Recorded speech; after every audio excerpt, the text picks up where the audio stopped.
We're talking about Evie low-key quitting drag. And, Monét did a really great job at teasing the fact that you almost quit Sibling Rivalry. And so, is that going to happen? I don't plan on quitting Sibling Rivalry. This was just a couple years ago when I was really irritated with Monét and the fandom in a way that didn't feel like it just didn't feel fun or cute anymore. But this was years ago, and I just randomly told Monét recently. Well, she kind of asked me, and I was like, "Yeah, I thought about not doing the pod." Me and Jacob, my partner, had a conversation about whether or not I wanted to quit the podcast. Whoa. No, not quitting drag. Bob is quitting drag. You heard it here first. Bitches. Whether or not I wanted to quit the podcast, and I obviously chose not to. But it was like just so fucking irritating. I was like, I feel like I could tell. I've been a long time subscriber of Sibling Rivalry. And I feel like there was a moment where I could tell, like, where it just sometimes y'all's arguments, even though it's like the whole podcast is about sibling like arguments, they be feeling so intense. Sometimes I'd be like, oh my God, let me pause. Cause y'all. Well, me and Monét argue all the time. Like we don't put on for the camera. We're like, this is how we talk in everyday life. We're like always arguing. But then there kind of came this. It's really interesting. I was like last night at Monét's house playing this game called Secret Hitler. Do you know Secret Hitler?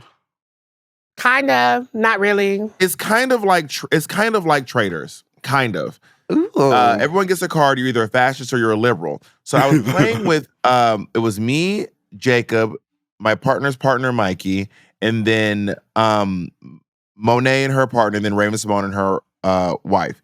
And so Monét's really charming, right? So Monét was using her charm to convince people that I was bad in the game. But I kept telling, I was like, you can trust me. I'm not bad. You can trust me. I'm actually really good. You can always trust me. But because Monét is charming, and I don't really care to be charming, like being charming isn't part of what I particularly care for. I'm more like, let's just get to the nitty gritty.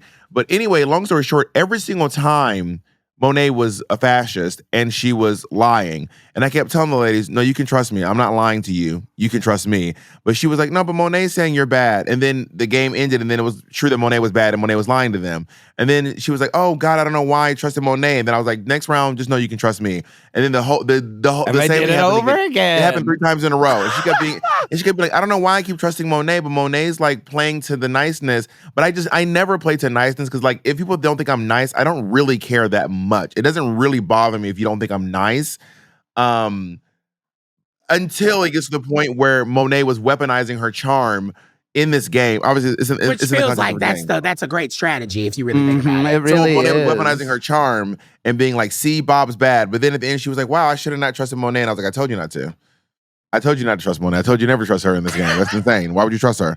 But what we're saying is, if you ever were to step away from Sibling Rivalry, it would be because Monét was using her charm as a dictator. No.